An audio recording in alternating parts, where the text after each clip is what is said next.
Live at the conclusion of another Ohio State win. This one was a big win, a 34-point win over the Minnesota Golden Gophers. The Buckeyes dominated all day long and sent the seniors out in the right way by winning their 11th game of the season with the final score of 37-3.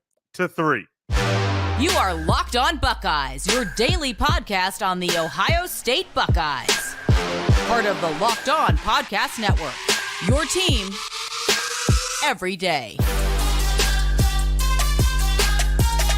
What is up, Buckeye fans? Welcome in to another live postcast after an Ohio State win. This one, a 37-3 win over the Minnesota Golden Gophers.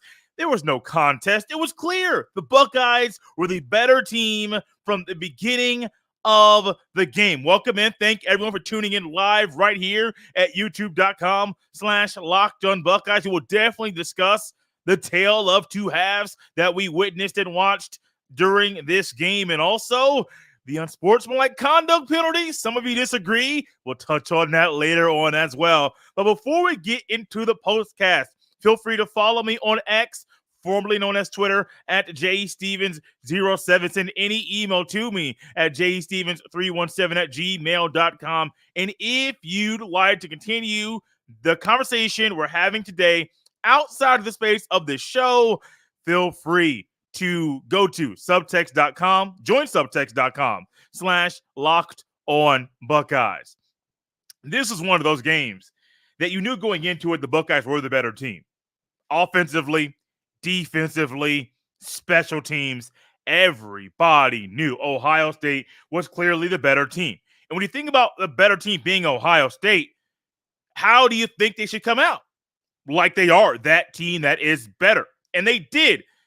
The first half was a little bit iffy, a little bit shaky, only a 13-0 win at halftime. However, there was no doubt the Buckeyes were the better team in this contest. Before we go any further, I want to give a shout out to our friends at PrizePicks because today's episode is brought to you by PrizePicks. Go to prizepicks.com/LockedOnCollege and use code LockedOnCollege for a first deposit match up to $100. PrizePicks, daily fantasy sports made easy. Didn't want to go any further without mentioning PrizePicks, and they help you make money every single day. Definitely go to PrizePicks and check out some of the great things they have going on.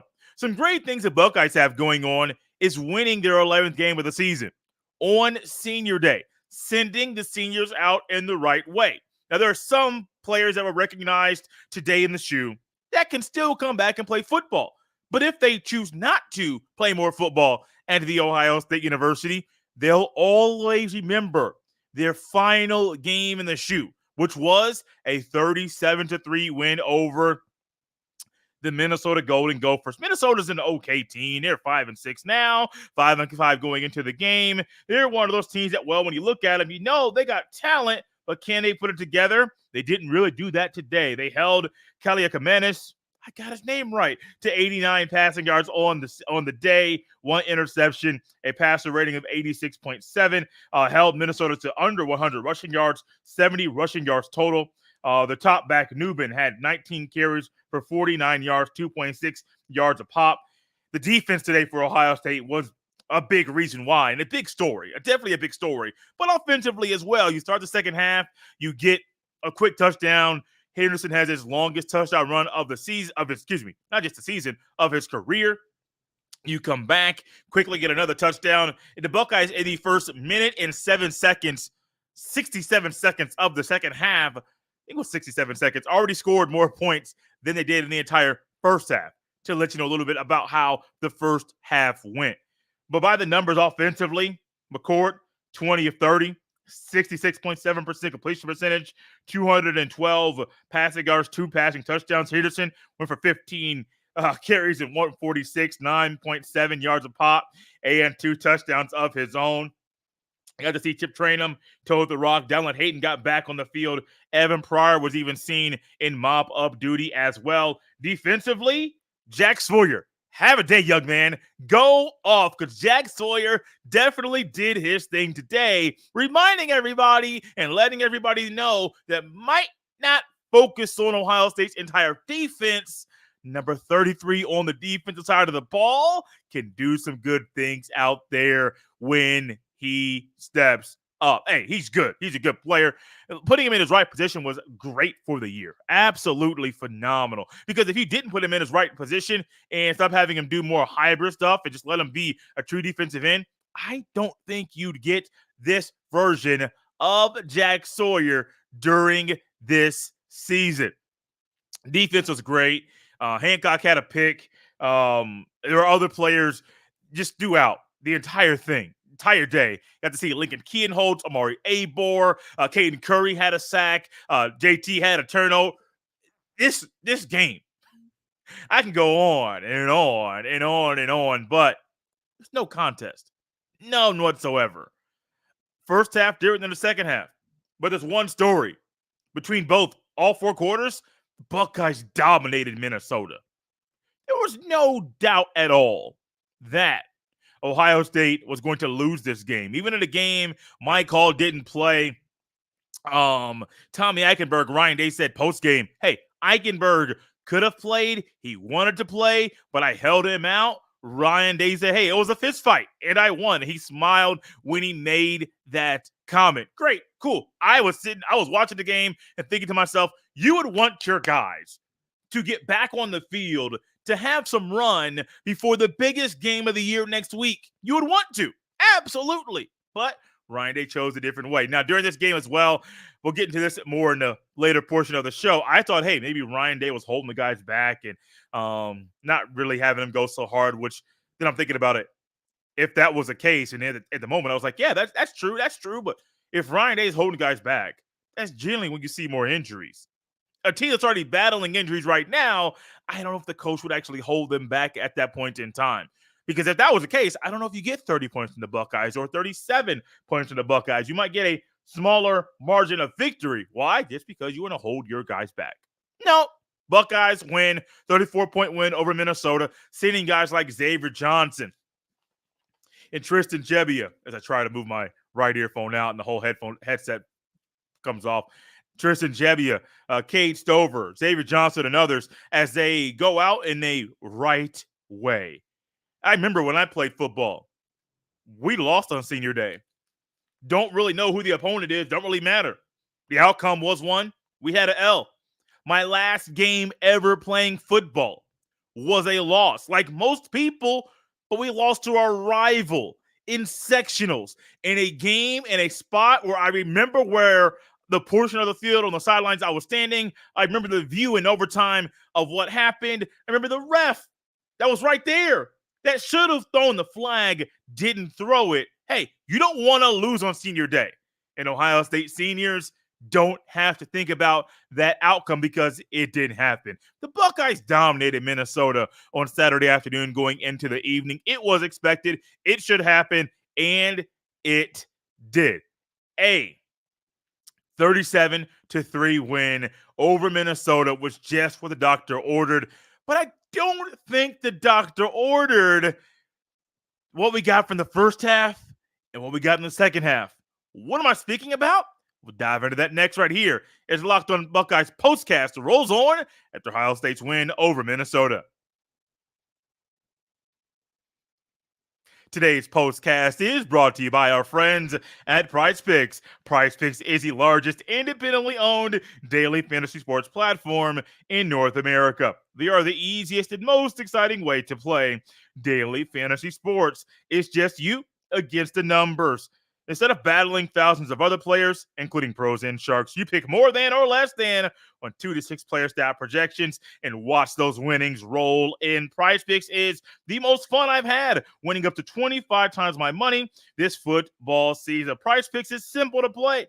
I can make my picks and submit my entry in less than 60 seconds. PrizePicks offers weekly promotions that can lead to big payouts like Taco Tuesday. Each Tuesday, PrizePicks discounts select player projections up to 25% to provide even more value. Go to prizepicks.com/LockedOnBuckeyes and use code LockedOnBuckeyes for a first deposit match up to $100. PrizePicks, daily fantasy sports made easy.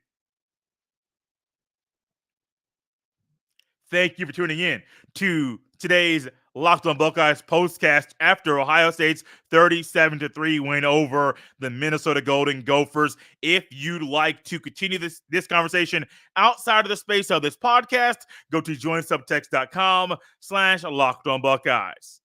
So some of you that are watching right now, when you see Tale of Two Halves, and you're saying, well, Jay, the final outcome, 37-3, I understand. Minnesota, they scored. Is that what you mean? No. Buckeyes covered the spread. Okay, is that what you mean? No. I remember early in the week I said, hey, I wouldn't touch the over-under. And I saw before the game started, it was at 51.5. And I was like, that just seems too many points for this year's Buckeyes team to even try to score. I didn't think the Buckeyes would be close to shutting out Minnesota because that's really, really tough. However, buddy, I said, hey, 51.5 points over under. No, don't touch that. And if I did touch it, it'd be more the under, not the over, which is what we got in this game. So no, that's not the tale of two halves. Do you remember what we got in the first half? And I'm talking about deeper stuff than the 3rd and 12 that Ryan Day decided to go for at the end of the first half inside, 30 or 20 seconds left in the half. And I'm sitting here like, what are you doing? And that just went into more of an abnormal first half for the Buckeyes where they weren't really moving the ball. Throws weren't really on point. Things weren't crisp. Defensively, things were fine. Like, that was no doubt, no question. Things were fine. But offensively, I'm sitting here like, okay, Abuka getting the ball, getting loose a little bit. I like what I see. Henderson's doing his thing a little bit. I like what I see. But for some reason, with multiple trips to the red zone, what do you get? 13 points in the first half. That's not going to cut it. That's not good enough. And that was part of the time when people were wondering, hey, are they just kind of mailing it in? Is this more of a look-ahead game or a trap game? Not trap game like it's going to be a loss, but more of a look-ahead game where you're looking ahead to your next opponent and not playing up to your full potential in the game before the Buckeyes play the Wolverines. And that may have been what happened. I don't know for sure. But some of these things that we got today just didn't seem like a team that is the number 2 team in the country. You may disagree with the committee because I certainly do. But I still expect better from Ohio State than what we got in that first half. Second half was a whole lot better. Henderson's 75-yard touchdown run. Next touchdown comes shortly after that. And what do you find? 67 seconds into the second half, Buckeyes have 14 points scored in that portion of the game. In the first portion of the game, first half of the game, only 13 points. And I'm not going to sit up here and kind of dissect and go through and say this and that and this and that. No, all I'm going to say is, hey, you can't keep having first halves like this. You can't. That's not a part of what the formula is supposed to be for the Buckeye football team to accomplish every goal. And I'm only getting a little annoyed. I know it's a post-game show. I know the Buckeyes won. But having some abnormal first halves and slow starts and some bad play and, okay, it's cool. The opening 10 to 15 plays or 12 to 15 plays that are scripted, yeah, those work okay. We practiced that script prior to the game, but all of a sudden, when we go from the script to me just dialing stuff up, something along the way isn't right. And I'm only getting a little annoyed because I've already gotten text about, hey, it's hate week. We're not doing the hate week show yet. That's coming up on Monday. Hint, hint, you want to come back because hate week has officially started, even though the week starts tomorrow. Hey, it's hate week. We don't like that team. I say we because we collectively don't like that team. It's hate week, y'all. And that may have been something where this was more of a look-ahead game than what is actually going to happen for the Buckeyes next week when they go to Ann Arbor. But the first half, some issues blocking the ball, blocking, running for the run or the pass. That 3rd and 12 at the end of the first half where I'm sitting here like, why in the world are you doing this? Why in the world did you decide to go for it on 3rd and 12 when you could easily not run a play and go into the locker room? I'm just saying, man, there are some things that just don't make sense.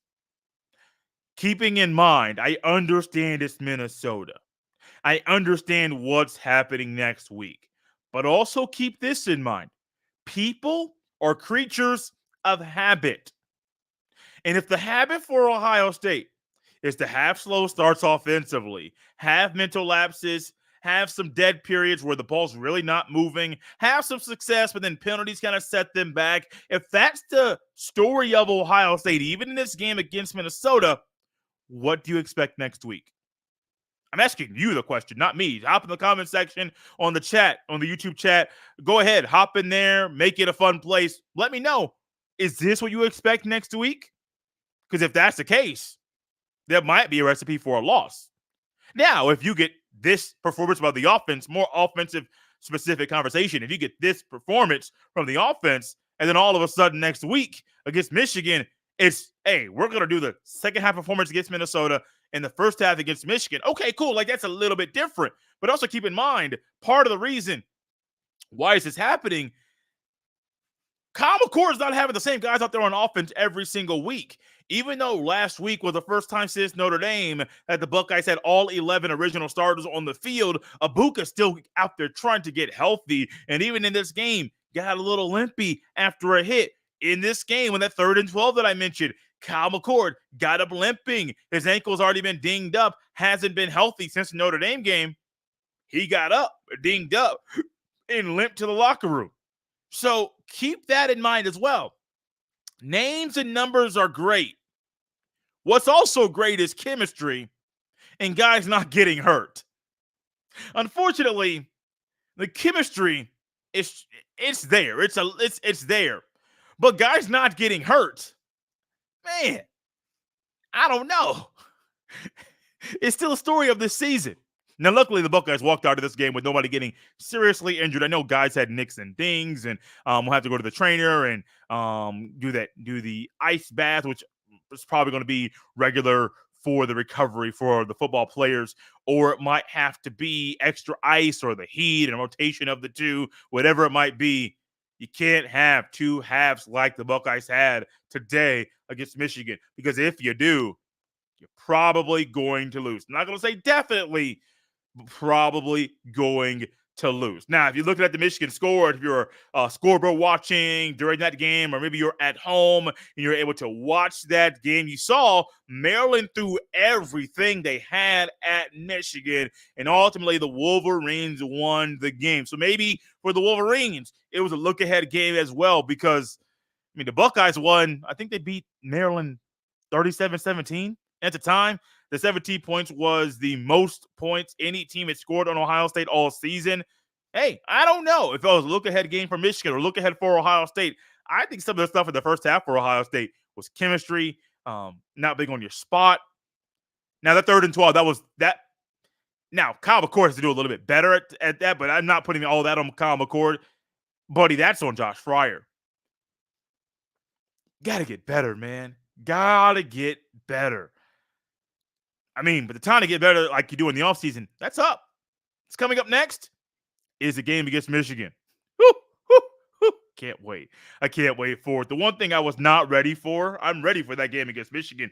I was not ready for that unsportsmanlike conduct penalty that the refs called and gave a penalty for everybody. What am I speaking about? We'll dive into that next here as the Locked On Buckeyes postcast rolls on after Ohio State's 37-3 win over Minnesota. This episode is brought to you by our friends at Athletic Brewing. Now time for your game changer of the week, brought to you by Athletic Brewing Company. Much like Ohio State's defense, Athletic Brewing has completely changed the non-alcoholic beer game. They make non-alcoholic beers that actually taste good. Think about a game when you say a defense held their opponents to, and I want to get these numbers correct, under 100 passing yards and under 100 rushing yards, you're saying they did something right. And that's exactly what happened today by the Buckeyes defense. They dominated and destroyed Minnesota and made sure the Gophers offense could not move the ball. You can find Athletic Brewing Company's non-alcoholic brews at a store near you or buy online at athleticbrewing.com. First-time customers can use code LOCKEDON to get 15% off your first online order. That's code LOCKEDON at checkout for 15% off at athleticbrewing.com. Near beer, exclusions and conditions apply. Athletic Brewing Company, fit for all times. Thank you for making Locked On Buckeyes your first listen or first watch of every single day. If you're catching this in a playback format, first I want to say thank you, but also subscribe to the Locked On Buckeyes YouTube page and on Apple and on Spotify as well. But if you're on the YouTube, subscribe. There'll be some things that come there on the YouTube that don't hit the audio feed, but also hit that bell so you are notified every time a new video goes live. Locked On Buckeyes is a part of the Locked On Podcast Network, your team every day. So in the second half, the defense started to turn up the intensity. The offense started to turn up the heat, and it was lights out night for Minnesota. But there was also a portion in the second half. Jordan Hancock gets an interception, his second INT of the season. And the next thing I know, I look up and think, oh, this is an NFL game. These guys going out here after interception and posing for the camera. Oh, look at this. Go to the end zone, do a little pose, do a little this, do a little dance, stop, pose, and then go back to the sideline. Sarcastically saying an NFL game. I understand Ohio State has a lot of NFL talent, but no, I realize this is not, and this was not an NFL game. This is a college game. And in college, celebrating in this way is illegal. You can't do it. We all know this. It's been a rule for years. It's not going anywhere. Now, maybe somewhere down the road, they may say, well, you can celebrate in this way. Have a little bit more fun doing it on the field, not on the sideline. Great, cool. Maybe down the road. But as it stands right now, you can't do that. No. It is not in the rules for players to celebrate, go into the end zone, and have excessive celebrations. They'll let you celebrate a little bit, run out there, hand the ball to the ref. Oh, here comes, I'm a running back at 5'10", 200 pounds. Here comes the left tackle at 6'6", 335. I'm going to jump. He's going to push me up, going to get super high. That celebration's okay. You can high five. You can chest bump. You can do a little bit. You can do a quick dance. Can't do a long dance. You can't pose, but these boys know the rules. And the ref did something that you don't normally hear. He started calling off numbers, didn't call names, started calling off numbers, and he needed help from the one of his referee buddies because he couldn't remember all the players that got caught there for the infraction. And I'm thinking here, smart on you. That was amazing. Now, I understand it's against Ohio State. I'm not saying smart on you to the players, but it's really smart for the ref to go out there and get some help from his buddies. Why? Because the average person could come out here and say, well, I know. I believe I got 5 numbers written on my paper that I remember him saying. There was a 6th player that I don't remember his number being called, but was easily one that I saw out there posing in Caden McDonald, number 56, who is a youngster from Shawnee, Georgia, not Shawnee, from Shawnee, Georgia. Hey, I don't really care, sir, but that's wrong. But I remember hearing Jermaine Matthews Jr., Jordan Hancock, Davis Igmanosin, Denzel Burke, JT Tuimoloau. I didn't hear their names. I heard those numbers, and I'm like, y'all know better. And if I'm Ryan Day or Perry Eliano or Larry Johnson or Tim Walton or Jim Knowles or X, Y, or Z coach, I understand the outcome of the game. I understand where you were in the game. I understand the beating that you're putting on Minnesota. But also remember this. That penalty, if that happens again, unsportsmanlike conduct again on any of those guys in a game going forward, you could lose one of your stars in a game where you need that star to play like a star. And so I put on sportsmanlike conduct in the show on the YouTube simply because that can't happen. One, unsportsmanlike conduct. There's a guy out there on the other team, knows he's not better than you, but he also knows he can get under your skin. And next thing you know, y'all start pushing, y'all start shoving. He starts getting in your ear. He starts saying this, he starts saying that. Then the next thing you know is what? You're out of the game. Because one, excessive celebration, and then two, you start moving, start hitting, start throwing bows, and you're out of here. Can't happen. Can't happen at all. So I'm not animated because it annoyed because it happened. A lot of it is, as I said, this could have been a look-ahead game for Ohio State. A lot of it is being a look-ahead to what could come if Ohio State one player gets hit with an unsportsmanlike conduct for excessive celebration, and then that same player later in the game, say it's third quarter, middle of the third quarter, 7.5 minutes to go. Let's say that same player, really smack dab, gets hit with another unsportsmanlike conduct penalty, not for an excessive celebration, but because he got a little annoyed and aggravated and pissed off because his opposition, one of the opponents that he was going up against every play, got under his skin. And he started hitting him in his face mask and throwing bows and stuff like that. And the guy says, oh, second unsportsmanlike conduct penalty, sir, you're out of here. And this is what we're looking at. Could you imagine Ohio State being without Denzel Burke or Jordan Hancock or Dave Schnickman-Olsen or Tuimoloau against Michigan? No, you could not. You got to make sure this stuff doesn't happen. And I'm not saying this because it's a one-off and I'm annoyed by it. It's a one-off, but it's not a new rule. It's been there, and it's not going away. You cannot do that at all. What you can do is dominate your opponent. What you can do is destroy Minnesota. Well, that's what happened. What you can do is dominate your opponent next week. What you can do is beat Michigan. I'm going back a couple hours, not forward a week. You can't do that. Why? It's officially hate week. It's here. As soon as that clock hit all the zeros in the fourth quarter, hate week started. We don't give... I'm not saying that here on the show. Y'all thought I was about to get out of pocket and say some things here on the show that I don't normally say. That's not going to happen. What I will say is this. Ain't no other game where the schedule matters like the one that's coming up next week. Hate week has started. We don't like them. The mission is beat the Wolverines. Emphasis on the B because you get to beat the Wolverines every play to end that game with a win. Out of here, postcast is complete. You can follow me on X, formerly known as Twitter, at jstevens07. You can send all of your emails to jstevens317@gmail.com. Locked on Buckeyes is gladly a part of the Locked On Podcast Network, your team every day. Now is a great time, an ideal time to go check out the Locked On Sports Today podcast. It's a place for you to get all the sports info you need in 20 minutes every single day. Locked On Buckeyes and Locked On Sports Today, they are both a part of the Locked On Podcast Network, your team every day. This postcast is complete after Ohio State's 37-3 dominant win over the Minnesota Golden Gophers.